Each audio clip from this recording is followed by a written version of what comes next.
What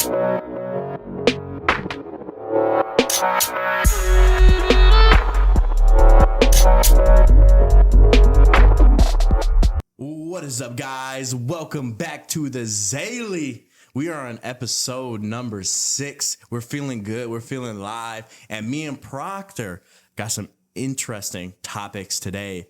Proctor, you got anything to say before we start, brother? Just glad to be back, and that's about it.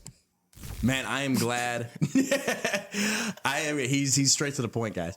No, I'm glad to be back, and let's get this show on the road, man. There's not much to discuss. So today we are going to be talking about the evolution versus intelligent design, and then if we have time, we're going to talk about the hidden applications of sound, even though we're not prepared to talk about it. Okay, so. Again, if we have improper information, do your own research. Come on, guys. Don't expect us to give you the most prudent, perfect information. But we're pretty good at what we do, I will say. I don't know. Vocabulary is insane.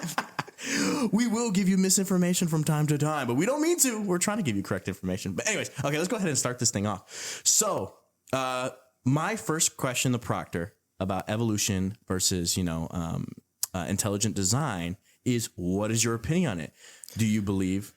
Yeah, so go ahead. I have conflicting viewpoints on it, because obviously we're all taught, evolution, or little shits to big shits in millions of years or whatever. Right. But the argument that everything is too perfect not to be intelligently designed makes sense to me, but you could also argue that how would you know it's too perfect? Like just because the Earth is perfect for human life and sustainable here, and like the universe does this, and this. How do we know this is the most optimal form of design? Yeah, no, you're exactly correct. I like the way you're thinking, is because like somebody would say that this world is perfectly built for humans, right. Or this world is perfect, but that's because we believe it's perfect. Right. If we were not carbon-based life, right, and we were some other type of life, like that was light or something, like we were just made of light, like whatever it would be, maybe a different environment would be totally perfect for us. That's like, what if this environment was way too cold and that other life form was like, dude, Venus is lit, bro. Like, what are you talking about? 800 degrees on Venus, bro? Like, you know what I mean? Like, that's a really good point, is like, it's because we only know life in our context, right, is why we think it is so intelligently designed, is a potential option. Yes. Yeah. Okay. Anything further on that? What? Yeah. And then also, just the evolution of consciousness too, like along with it, I guess, like not necessarily just like our physical bodies, but like we understand consciousness coming in as like the brain getting bigger, like evolving, getting more, I don't know what you would call it, like space bigger. I don't know what the official, just more neural connections, right? Yeah. More synapses, right? Is that what you call it? Yeah. Yep, exactly. But there's dogs and other things, like it just doesn't make sense to me that the more we have, just all of a sudden, the more intelligent we get, when dogs can't. I mean, they have emotions and like the things we have, but they're not on our level of sentience. And you could also argue like that everything has sentience. So like just the evolutionary part of consciousness also is a little iffy to me as well. Yeah, I mean, consciousness is just a hard concept to explain in general. Some people will, say consciousness is a result from more neural activity, and then more neurons firing in your brain, and more connections or more synapses or whatever you want to call it. Then that produces more consciousness. But we have no way that may produce more intelligence to manipulate your environment. That's what I think. But does that mean that we are more conscious because we're able to manipulate our environment better than a dog is? Right. I don't know if that's necessarily the case. So, I mean, either way, you can't make the leap from we have a lot of neural connections, that's why we are more conscious than this other thing. And yeah, and I guess this kind of gets off the topic of evolution, or more, it's more branched to like kind of just philosophy almost in a way, because it's like, how can you even ever understand this? Yeah. You know, how do you measure consciousness in a scientific experimental way? Like, I don't know. I can just judge. I think you're conscious, but I don't know. You'll never know. He'll never know. So let's get back on track. Let's hear your thoughts on. Okay. So my thoughts is number one, evolution, even if evolution was proved to be completely correct, right?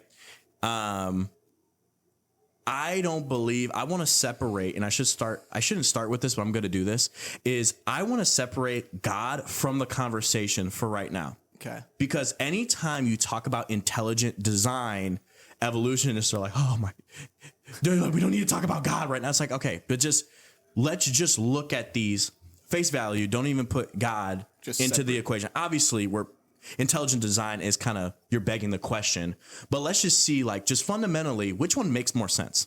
Okay. So with evolution, they say microevolution happens, right? We know that, if I take a bird and I put them in a super cold environment, that bird probably eventually, with the gene in its genes that it has, will build more feathers or whatever it is, you know. Right. The issue is genetic material creating new information. I could take Proctor's genetic material and mix it around and come out with a different outcome. Right. That makes sense. But that's more of microevolution. That's like kind of more adaption. Right. I think the scientists call it microevolution. You guys can all check. The issue is when you bring that to the macro scale and say, this is why we have all these different species, is from natural selection. Because we know that natural selection is what's the right word for it? Natural selection is a process that takes away things. It doesn't necessarily create things. Kills off the weaker things of some sort, or lesser, whatever word you want to throw in there. Yeah. So the big question is, and this is the big question. And again, we're just talking about this. We're not scientists, but the big question, and I have it written down here, that is going to bring us right down to the fundamentals of this topic, is where is the origin of information? Ooh, damn. Because even if evolution, macroevolution, was like, yeah, this is the correct way, who coded it? Like the fact that natural selection works for, macro selection, natural selection works. Who coded that? Like, who said this works? And I mean, I can even bring that to a bigger scale universally. All the laws that we have, who coded it? Who set it into place to say, this is how this is going to work? This is how this law is going to work. Life is going to be able to adapt and then change in this way. Like, there is no explanation. And the thing is, evolutionists should separate. They should separate trying to understand the fundamentals and just focus on the process. Yeah, the process, you're probably on a good track there with the evolution process. You're probably on a good track. The thing is, once you try to say like, oh, we don't need God anymore, that's when things get messed up, in my opinion. Yeah. Because now I just run you down to that. I run you down to the logical basis. The logic of it is like, where does that come from? Who coded that? And now you have no answer, even if you're a scientist with 20 degrees. Yeah. But I don't know if you have. Yeah. So that makes a lot of sense, actually. And that's a really good question. So obviously, like, does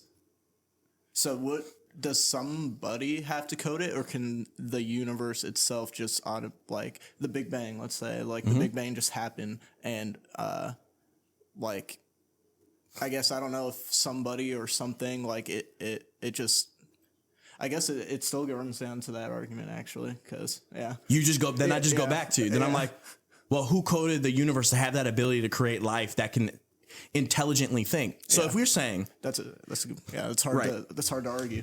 Right. If you want to trace life back to a DNA or an RNA or whatever they're called, that like initially started this chain reaction process or whatever, the thing is that the issue is that's where people stop.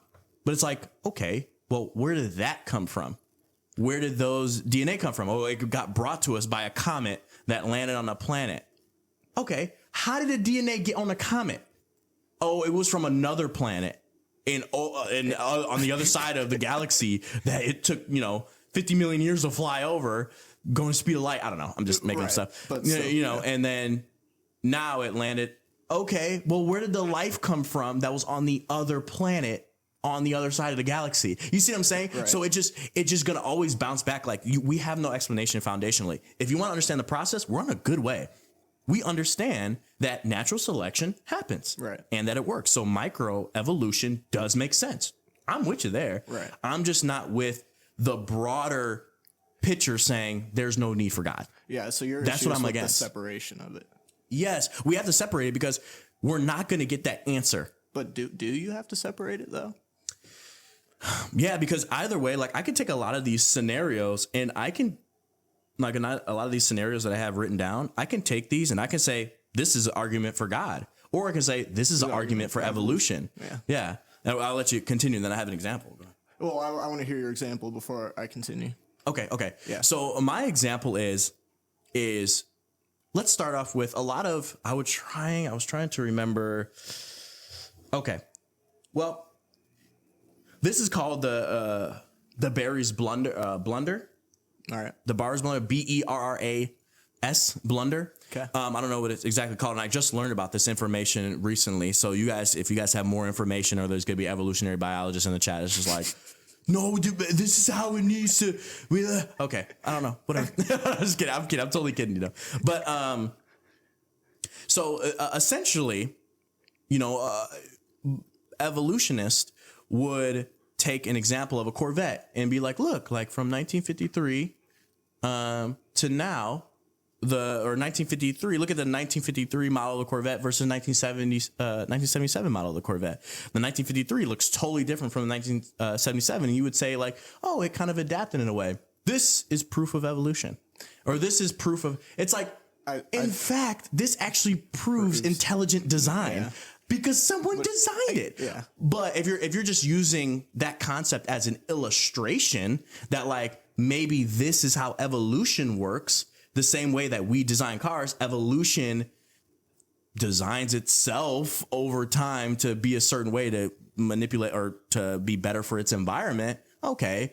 Like I get your illustration, but it's not evidence. That's just the issue. There's no evidence. Okay. So that's a pretty damn good example, actually. Yeah. And I got that example from, I'll probably post the YouTube link right here where I watched it. And again, like these are really smart guys that talked about it. And I'll probably post a link to them and then post a link in the description. So you guys can go check it out if you want to learn more, if you want to watch that video. But it's just fascinating to me because in school, you're always told that evolution is fact almost. Yeah. But it's not. Mm-mm. Like it's theory. It's a theory. It's a theory. And were they on to something? They're on to something. But I don't know if they fully figured it out. Yeah. Is what I'm saying. Yeah. So if I can make and lastly, if I can make an argument for intelligent design, I would say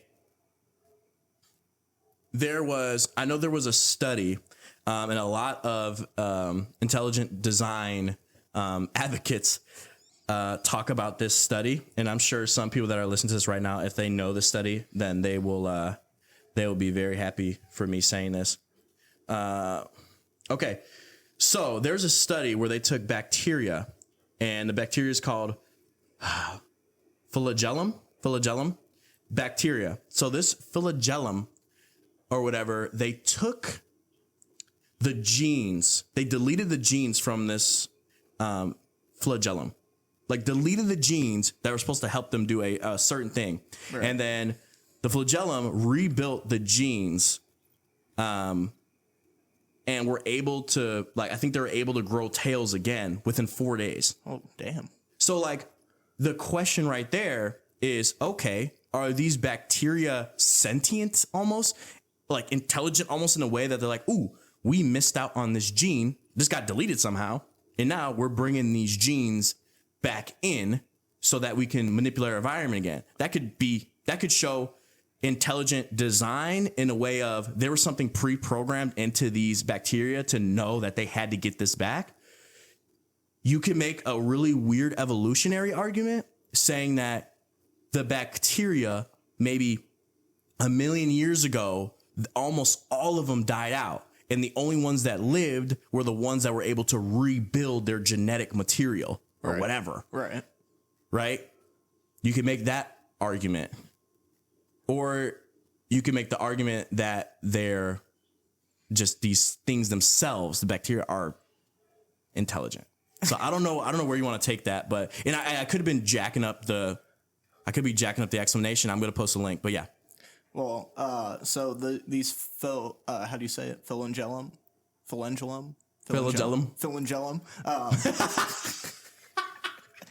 don't fucking know. This is not our area of expertise, guys.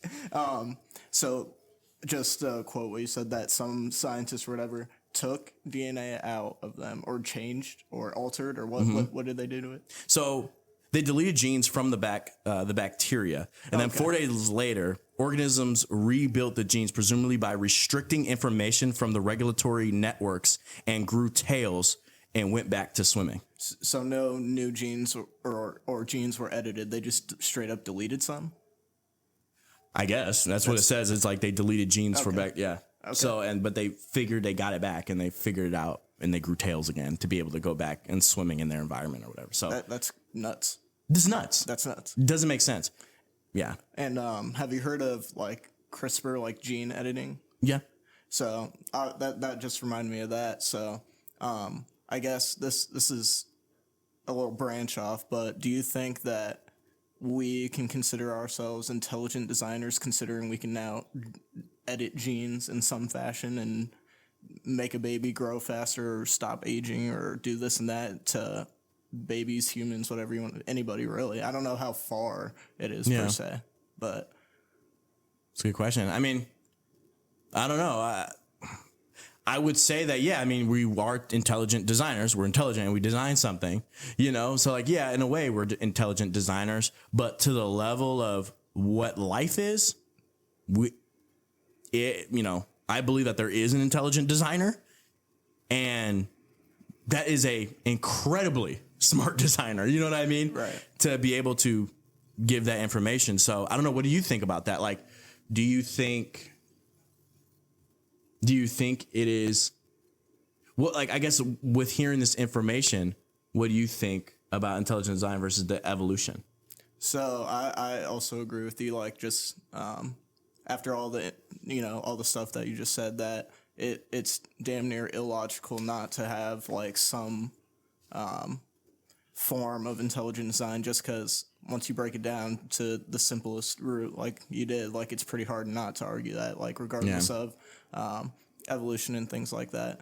And just kind of I don't remember where I saw this, but I also saw once that like in some evolutionary period we missed a step or like jumped a step from like homogeneous or whatever to like the common ancestor type thing, or the keep going, sorry. Well, I don't know what it's called, but like we like jumped like 50,000 years or 500,000 years faster than we were supposed to or something. And people also use that as an argument against evolution and intelligent design, but I don't know where the intelligent design aspect comes in when you just randomly skip new genetic material. But like 500, like you just stop here and then all of a sudden you skip all these steps. Well, they're probably just saying there was like an exponential increase, like comparative to what evolution would say we were supposed to grow at, I guess, or we're supposed to adapt at or evolve at. We probably, if the graph is here going like this constant, it was probably like, and then went like that. It was probably like bursted up and then it was probably like exponential for a second and then it went back consistent. Leveled out. So the question is like, does evolution account for that? Now, I don't know. It may very well account for that. And, you know, there's maybe a lot of people that like are like, oh, this could be the reason. But the thing is, it could be the reason. Right. You know what I mean? It's not like this is the reason. Yeah. And it's okay to get taught evolution in schools. Like it's just studying a process that has very good elements and points to it. Right. But teaching it as if it is just complete hardcore facts from even what I've been researching And these guys are a lot smarter than me, and they're even having discussions and concerns about, well, we're not sure if this is actually the way. Right. You know? And then I'll give you one more study here. This was a E. coli study. Have you seen that one? No, I just E. coli was interesting in general. It's like, bro, E. coli. Yes. E. coli. E. coli. Let's go. Cool. No. So the E. coli bacteria, there was a researcher, and I'm going to post all the information about it. Don't worry, guys. He did a study of, it was 40,000 generations of E. coli. And I'd have to get the exact, you know what? Let's put a pause right here. Okay, guys, and we are back. So I will send you guys to this study. It's the E. coli long-term evolution experiment. And this is an ongoing study, experimental evolution led by Richard Lenski at Michigan State University and currently overseen by Jeffrey E. Barrick at the University of Texas at Austin. It has been tracking genetic changes in 12 initial identical populations of asexual Escherichia coli bacteria since 24 February 1988. Since 1988, guys, and Lenski performed the 10,000th transfer of the experiment on March 13th, 2017. The populations reached over 73,000 generations in early 2020.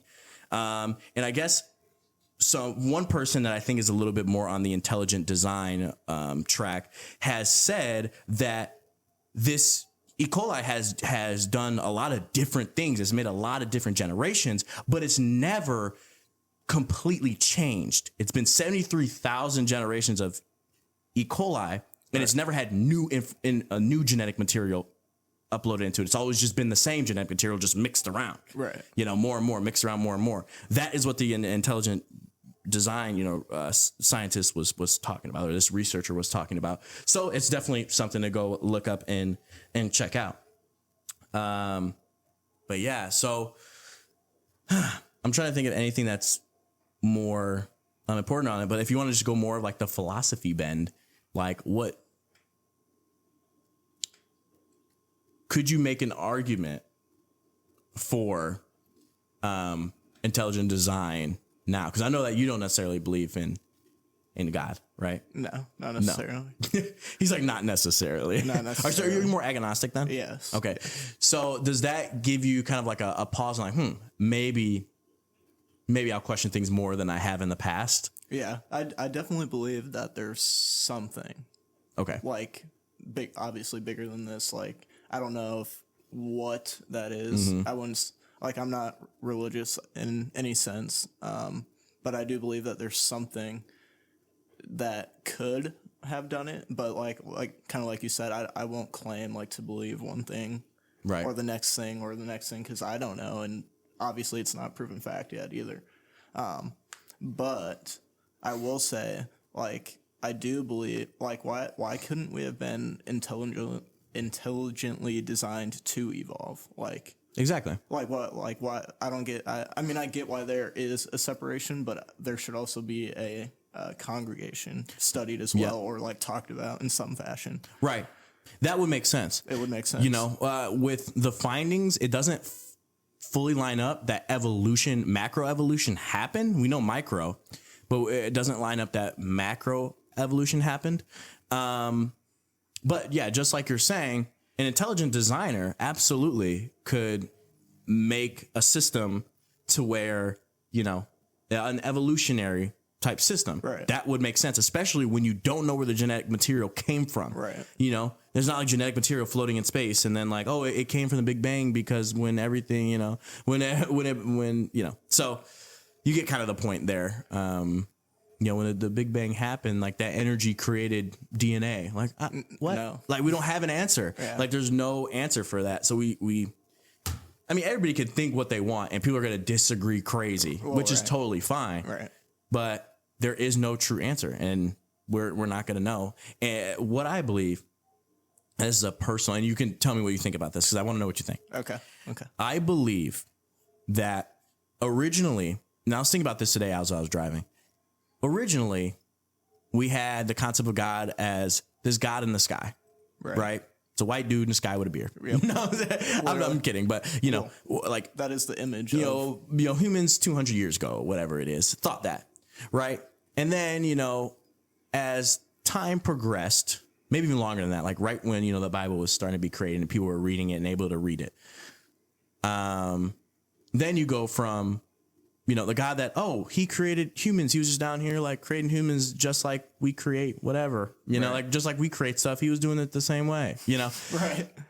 And then humans started getting a little bit smarter. So then they start thinking like, oh, God may have done things differently, you know, like, oh, evolution, that goes against my preconceived notions of God. Or when people thought, no, the earth is flat, right? And then at the edges is, you know, you just fall off the edges. And then God is up there moving planets around. And so this is actually true.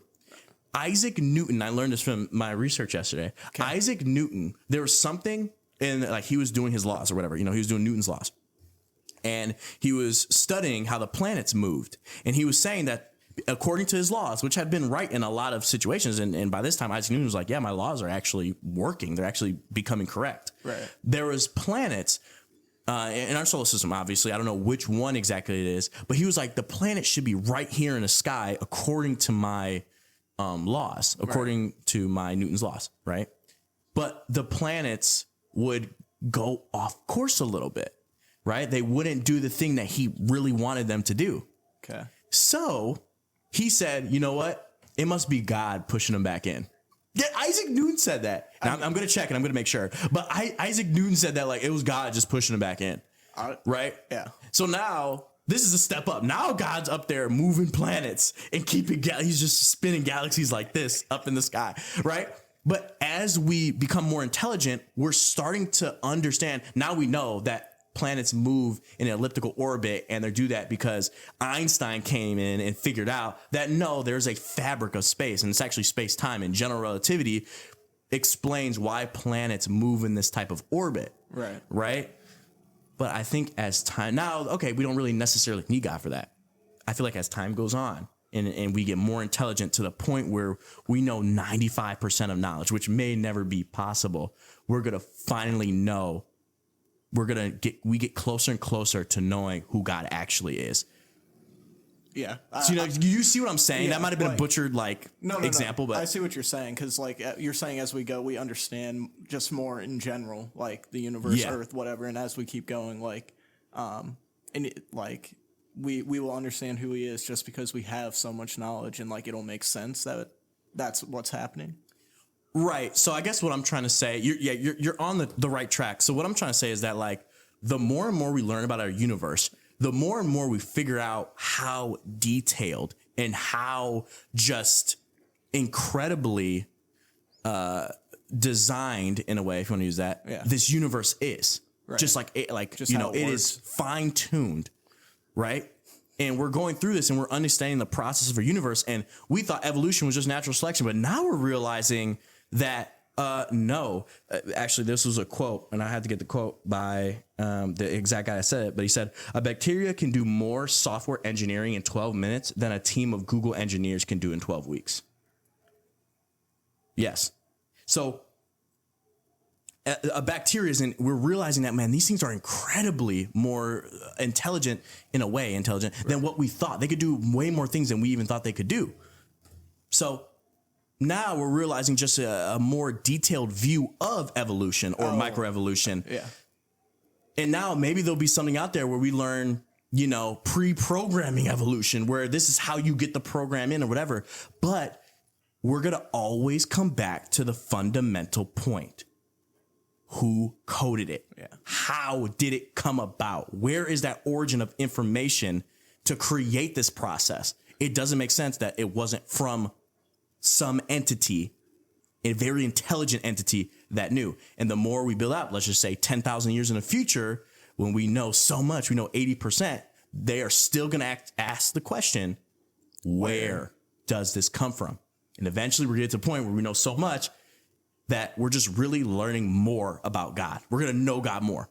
That's how I kind of think of it. Yeah, I actually kind of like that, because if you do, like, obviously if you do figure out like all the way to 95% or 100% knowledge, that you're probably going to logically you're going to run into a creator or designer of some sort. Like, you're not just going to run into like like, I don't know, more universe, like space or something like that's already vast enough or whatever. But I guess yeah. I don't know. I'm trying to think of like an argument just to play devil's advocate, but you really can't because I don't know. just the intricacy of it. If you keep going, like, I guess could you argue that as you continue to get more knowledge and you understand this God more, so you believe God to be an entity, right, of some sort? Yeah, I mean, I guess the best way to put it is I believe they're like not from the Bible. Now, I do believe I am a Christian. I do believe in the Bible. But even before that, when I was really thinking about the universe, just challenging my ideas, and we talked about this before, it made more sense to me that some entity knew what is going on. Like some entity coded this, like something knows what's going on. Okay. It doesn't make sense that it's just random. These laws are random. It just doesn't make sense in my brain. So that's where, so I guess you could say, I think God is an entity first, and then he actually explained who he was through, the Bible and then Jesus. Yeah. Okay. So I guess my thing is, could the entity just be like the universe itself in because once you figure out everything, like, what are you going to know? You're just going to know everything about said universe, I guess, personally. Right. And that, I guess, if an entity doesn't have to be a person in your scenario, or are you saying it is a person or God, or like... I say entity because I can't box in what God is. Okay. Good. The more I think we learn about God, the more I'm like, I don't know what he is. Okay. In truth, in all actuality. Right. I can't even explain what he is. That's what I think. Like, we won't know what he is, but we could understand how, I guess. I don't think we'll ever know what, per se, though. Right. I see exactly what you're saying. Yeah, exactly. That's exactly what I'm saying. Like, we could know 99% of everything in the universe, and we're still going to have that question of who coded it. Yeah. Because there's just not we're not even close to that answer of who coded it. We can get the process down. Yeah. Pretty good. Yeah. I'm sure we can do really well and learn how to, like, travel faster than light speed and all this stuff. Yeah. We can learn, about everything. We learn more about cosmology and if there's multiple universes, whatever. But that question is gonna remain. Who coded it? Where is the origin of the information? No one can explain it. Like some single source. I don't know. Except the comments. Yeah. Except those comments. We can go back in time and ask them as they fall through the sky. How do you guys not know this? Some single source, or I guess I do have a question that is somewhat related, but do you think so have you heard of like the Kardashev scale bullshit? Yeah. Me and in the episode that they're probably seeing before this, some of the loyal people, much love. Yeah, we talked about the Kardashev scale. Oh, you did? Yeah. We didn't mention it by name, but yes, we talked about the Kardashev scale. Okay. Yeah. So the final level of the Kardashev scale for human civilization is we transcend into God-like creatures. Okay. And I guess I just want your opinion on that based on what you just said about finding out more or advancing per se. Do you think that it's more plausible that we ourselves evolve into a god, or it's more... I'm not going to ask that, actually. No. Well, I guess I want to run this question back because I think it would hit more if you answer that question. What do you think? Like, if we ourselves become gods, or if we find out more about, like, an external god? Well, the question is, does it have to be a difference? The more you learn, the more do you become. I don't think there's a difference. I think... Okay, you don't think there's a difference. Okay. I think we will... I can't explain it, though, because, like, I can't really understand, like, what that would look like, obviously, but I think we would be one in the same somehow. Like, we would advance so far that we'd be one in the same as a god or other gods. I don't know how it would work, but we would advance far enough, like billions of years into, because unless we get knocked out by some more asteroids or something, we're just going to continue. Like, it might not be as fast or rapid, but I just feel like I don't think we'll just ever be stagnant for millions and billions of years. I think gradually we'll keep going, like you said, discovering more and finding out more like intricacies and being able to travel and all this stuff. And then at some point, like even with like natural selection, like it's still happening as we like today. Yeah. Like, so Yeah. it still is. It's going to keep going. So I think maybe we will, maybe not one and the same, because they're still going to, I don't know. That's hard to answer because there's still going to be that something that did it to begin with, you know, that made us. So unless they are us, you know, or him or whatever, this entity is us, then we can't ever be that. Well, maybe originally the whole purpose was for us to get there.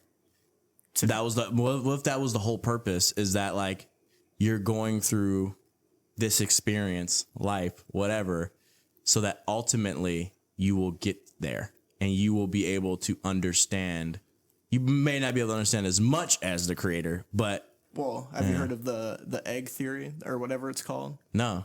So it's basically it's like a story per se, but it's basically what you're just saying. Like this guy dies, right? And he meets God and he's talking to God. He's like, and God's like, I'm going to send you back to Earth. And he's like, what do you mean? He's like, I'm going to send you back to Earth, but in like the 15th century as a Chinese girl or something like that. And he was like really confused. And basically what this entity God was saying was, like I'm going to send you back every time until you have lived to be every person that has ever lived. And then like, you will understand. And then the guy was like, well, what happens then? He's like, then you become like me. And then like, and then this God or deity entity was also like, there are others like me, but you won't understand until you do this like first, essentially. Yeah. I mean, that's definitely an interesting thought for sure. I always revert back to the Bible because I do believe that God showed us who he is, right? And that, that's probably not our path, but we don't know what is the ultimate, like after you die and after everything that God says is to come forth, what's next? Right. We don't know. Yeah. We don't know what would happen next according to that ultimate creator. So maybe there is some lessons that we need to learn that will get us to a higher level. And then once we reach that level, as maybe a humanity, as a species, or whatever, then the ultimate creator will allow us to see more. I don't know. That's a really good thought though. To go back on the Kardashev scale, the end of it, I know it always gets super theoretical at the end, like we turn into God, like, it's like everybody's just hoping that like they turn into God somehow. I don't know. Cause I remember the level 5 of it, I believe when I looked it up was, that you're able to harness all the power of the universe. And then in other universes, you're able to harness that power as well. I've seen stuff like that. Maybe one that's more reasonable, because even having a multiverse is still theoretical. Right. Like, and it's we don't really know, but we know that we have a universe, right? And we know that we have an observable universe and then a non-observable universe. Like if you're able to harness all that power in the entire universe per se, right? Then that would make you a level 5. So, but to get to that level, you have to do some pretty insane things. Oh yeah. You have to be able to go faster than the speed of light. You have to be able to, I would assume, control your age. Like you wouldn't have, you can't die in 100 years. Maybe you just have so many of you. Yeah. Billions, wormholes. And you'd have to be able to, your genetics have to adapt to be stronger and maybe better able to deal with different type of environments. And also going through a wormhole and going through light speed, you have to have the technology to be able to not kill yourself. You know what I mean? So it's like, okay, so then you got to learn more about genetics. You have to learn more about creating armor, whatever you want to call it, for your ship, for yourself. So like your advancements to be able to do all that has to be profound. Yeah. And they talk about Dyson spheres. We talked about that in the last episode of Cross. You got to be able to learn how to do that. Like that just seems unfathomable. Yeah, it's unfathomable to us, but planes are unfathomable to cavemen. Yeah. They'd be like, what the you know? They would grab our phone and try to use it as a weapon. Yeah, they would throw it at you or something. They would try to throw it at you, and like they would not understand that like we could type and text off of this and to the whole world. You know, uploading a video on YouTube. Like, what are we doing? Like, how this would be so confusing to them. So progression happens, and it's mind-boggling when you think about what the future could be. Yeah, it is. It really is. And again, like I mean, just to talk about the central point of what we were trying to talk about earlier with evolution is, yeah, I mean, evolution is right in a way. Macroevolution is right in a way. Over time, over millions of years, crazy things do happen. But I don't know if new genetic material happens over time. I understand rearranging the same material, and I could be completely wrong, and evolutionists can just correct me. But I don't know if they have proven that new genetic material can be made. You know, kind of forgot my last point on that, but yeah. So, oh man, the applications of sound. Now, Proctor, we have a little bit of time left. Okay. We got how much time do we have left, Proctor? Well, I don't care. I mean, not too super long, but we can keep going. Yeah, no, I don't know if we want to particularly dive into that topic, or you have something else you want to talk about. I mean, what do you mean by the hidden applications of sound? You gotta give me some context. Well, I think we got to dive into this on the next podcast, but we could talk about it for a little bit. Yeah, just give me the context. Give people a little taste of what they're going to see. Okay. A little taste. I think I could guess, but... Okay, guess. Go ahead. What do you think? So I think hidden applications are referring to like different frequencies of sound that we can't perceive, or no? No, not necessarily. Okay, so not frequencies? No. Okay, hidden Well, I mean, they can play a part, but no. Okay, so hidden applications of sound, like changing the environment somehow that we can't see, maybe? Are you referring to that? It's kind of a good way to think about it. Really? Okay. Those are my two guesses. So I was thinking, I was like, sound is kind of like not cared about as much as like light, you know? Right.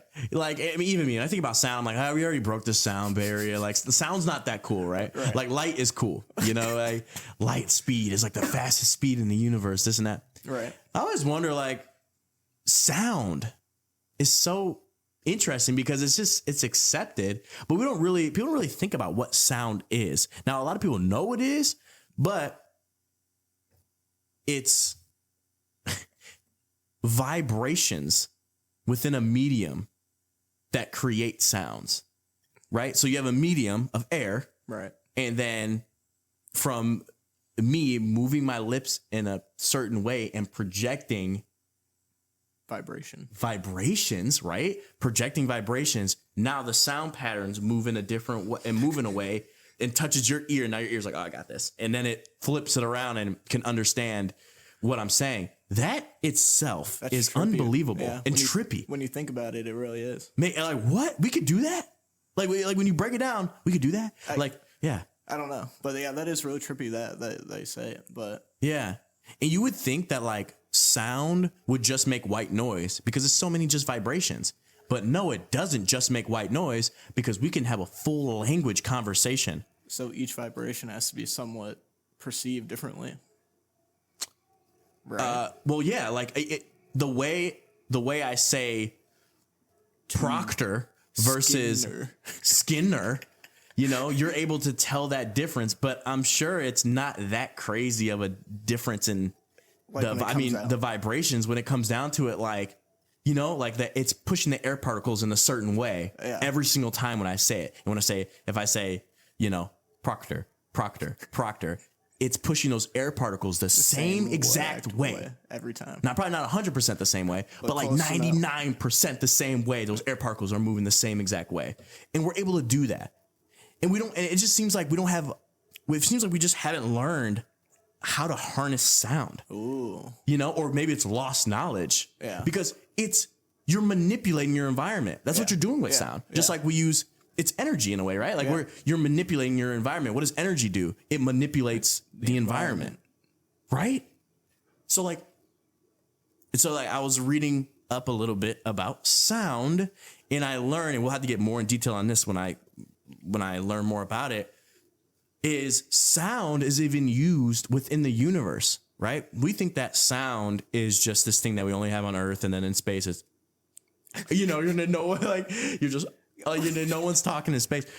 But the thing is, certain vibrations within, and I'm going to butcher this because I have to research it first, but certain vibrations caused a chain reaction, which caused matter to condense. So how solar systems form. Right. So basically, sound is part of the reason why galaxies form. Sound is part of the reason why solar systems formed. What happens is there's this gas cloud, right? And if there is a vibration or something happens, right, then the gas cloud, okay, gets pushed a little bit. Now, if I have gas here, right, and gas moving here, it clumps. And because this gas clumps, more clumps. And because of the matter that gravity works, now this creates more gravity. This creates a deeper, it creates, if you want to go technical with it, everybody, what it does, it creates a deeper, in the fabric of space-time, it creates a deeper bend. Okay. You know? So when this matter clumps with this matter, now that's going to create a deeper bend in the fabric of space-time, causing this clump over here that otherwise wouldn't have fallen into this clump to fall in. But now this clump fell in, so now this clump over here falls in. And now and over a period of time, now it starts to spin because some hit it at a certain way. It starts to spin. Boom. Now it's spinning. Boom. It's spinning. And eventually, when there's so much matter pressed up against each other, it causes atoms, hydrogen atoms, or hydrogen isotopes to fuse. When that first fusion happens, I believe it causes like a chain reaction, like it kind of starts happening. That's what creates a sun. Really? And when that sun is created, because before it's a sun, it's called a proto-sun. When that sun is created, boom, it explodes and it pushes all that gas to the back of the solar system, and then the rocky terrestrial planets stay, and then the gaseous planets move out. Now, that part that I just said, we don't fully know if that's true. Okay. Why the rocky planets stay there and then the gaseous planets go out. We don't fully know if that's true because we have seen other solar systems where there's big gas giants right next to the star. And people are like, how did that happen? You know, the gas giants just didn't move. When the star became a star and it fused hydrogen isotopes into helium or whatever, when it started fusing atoms, then I guess the gas giant just didn't move. Like, I don't know. So there's a lot of different theories on it. I mean, even the most world-renowned scientists are kind of confused on that concept. But the beginning part is accurate. Like, that's how solar systems form. And it all was because potentially of sound that caused a certain vibration to cause those particles to clump in the beginning. That's insane. Sound. Yeah.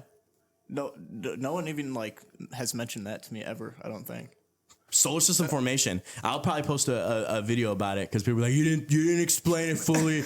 Really, what happens? Yeah, I know. These are just memories off of my brain from like my astronomy classes. But yeah, I find that to be absolutely riveting. Okay, so I guess what your discussion point would be is what else can sound do, or like what can we make sound do? Yeah, in the next one for sure. Okay, but what else? What are the hidden applications of sound? Because I never hear about sound is just sound. Like, we don't really talk about sound like it could do things. It's just there. It's like every day. Yeah. And like you said, we already broke the sound barrier, so like people are just like, Right. What's next? Yeah, whatever. Yeah. But like maybe some of that knowledge is lost. Like maybe there was civilizations in the past, and I know what people are going to in their brains is the pyramids. Yeah. A lot of people say, well, maybe the pyramids were built off of using sound to manipulate their create vibrations, and that's how they were able to move stone. But we just lost that knowledge. And now we go back to just construction and using big, heavy material. But yeah, maybe they construct the pyramids. I don't know. Like, I wouldn't think so, but maybe. You never know. Like, Well, what are nobody those knows. hidden applications? Yeah. So I gotta. Let me ask you a question, Proctor. Okay. Let me ask you a question, Proctor. Yes, sir. With this conversation, Yes. what does when you have these challenging conversations? Obviously, we're talking we're just kind of just having a quick conversation about it. But does it challenge your mind to think differently about history? Because I know it does with mine. Yeah. To think differently about how everything was created. Yeah. I mean, yeah, it definitely does, just because, like you said, evolution is theory, and I was already kind of iffy about it to begin with, and then, like, I had never even heard of the sound theory that you just stated, so, like, why hasn't that been, like, why aren't these things talked? Like you said, it may be lost or whatever, but, like, I don't know, I just feel like that there's a lot of knowledge or, like, other aspects of history that were just maybe left out for some reason that no one wanted to know, or was hard to think about at given time, or whatever the case may be. But yeah, do you I'm guessing you think about it differently as well. Yeah, it just changes my whole because what I think about is like maybe in the 1900s, right? Or the 1800s. Those people for those times thought they were really smart. Yeah. You know? They thought we have it all figured out. You know what I mean? Black people are 3/5 of a person. You know? Just to throw it in there real quick. You know what I mean? They thought they had a lot of things figured out. Right. You know? And they're like, we are an advanced society. And then they're like, we are an advanced society. You look out the window, there's smog. There's like the, for the Industrial Revolution, when all the soot was in the air and it was just dusty. And they're like, bro, we are progressed. We live 50 years. Like, you're literally breathing in. Yeah. Just right. And they're like, look at everything we have. And it's just a cloud of just black smoke. And you got children coming out of it. like crying. But to them, they're like, man, this is pretty advanced, which it is compared to what they saw before. It's pretty advanced. Right. And nowadays we're laughing at them because like, you guys, that was dusty. Like, you guys even have cars, bro. Like, you guys even have cars. You have people on coach, like on the little, what it was called, like the coach on horseback, and then coach or whatever you want to call it. And they're riding those things and like, yeah, look, we have manipulated horses, and now this is an advanced society. We're living in high society. There's never been a time like this, and they're right. There was never a time like that. But nowadays, cars. Look at our infrastructure. It's kind of crazy. Planes, rockets. We've been to the moons. They couldn't even dream. They couldn't even dream about going in the air. Yeah. But now, we've been to the moon. We've done all these different things. We have AI technology, right? Yeah. And now we think, man, we're advanced. But I kind of think like, nope. No. No, we're not. No. Like 200 years from now, they're going to be like, bro, those guys in the 21st century were riding in cars. And they were using gas as fuel. They were using dead dinosaurs as fuel. Or dead plant matter, whatever you want. Whatever. Yeah. Whatever you want to say it is. They were using that as fuel, bro. And they were just pumping that shit into the air. And they didn't give a fuck. Literally clowning. Right. Like, they're just roasting us. And they didn't give a fuck. And people were denying it. They'd be looking like, these people are crazy as fuck. Like, those people were tripping, bro. Those people were tripping. And then, and then there's going to be something insane that they have that, like, we don't have at all. Right. And so it's just like, dang, like, we really are living in the past. Like, damn near, yeah. Yeah.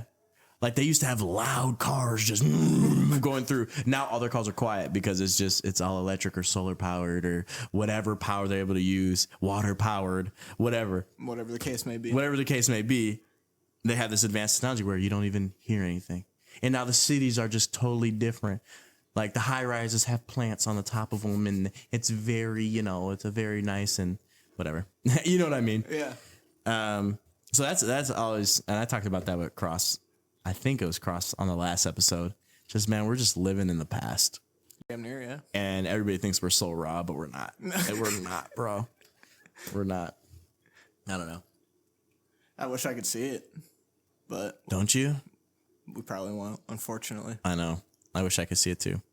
Just like what it would actually look like. I've always been a future guy. Are you a future guy or are you a classic guy? Do you like classic cars or you like futuristic cars? Well, I feel like I would like a futuristic car. Like I do, like I want to see these. For example, yeah, a futuristic car just to compare it to now. Like I want to be able to do that, or like future cities or future whatever the case may be. Like just because like it's intriguing. Like I want to know how far we can go. Yeah. But I would definitely say futuristic minded, just in that sense. Like I want to be able to experience that in some fashion. Yeah, me too. Or I wish I could experience it in some fashion. Me too. I want to see what I'm a futuristic guy. I have friends that are like classic guys, like they like the classic cars and that kind of stuff. And I'm like, I could care less about a classic car. I respect it. It's cool for y'all. I like futuristic stuff. That's why I like the Tesla Cybertruck. That's why I love future. I want to see what it looks like. I want to get just a taste of what it will be. On my deathbed, it could be like a minute. Just a glimpse of something. Like give me like a laser gun. Give me like a laser gun. Let me hop in like a wormhole rocket with Elon or something and bring me straight back. Right, straight up, dude. Something. Straight up. Well, Proctor, that has been an hour. Can you believe that's an hour? No, not really. That went kind of fast. I know, right? It goes fast when you're on a pod, bro. It goes fast. Yeah, man. Guys, that is it for this episode. Man, we chopped it up. I had a lot of notes here, and I'm sure we'll kind of dive back in on this topic, but we had I think a day to prepare for it. So we hope you guys enjoyed it.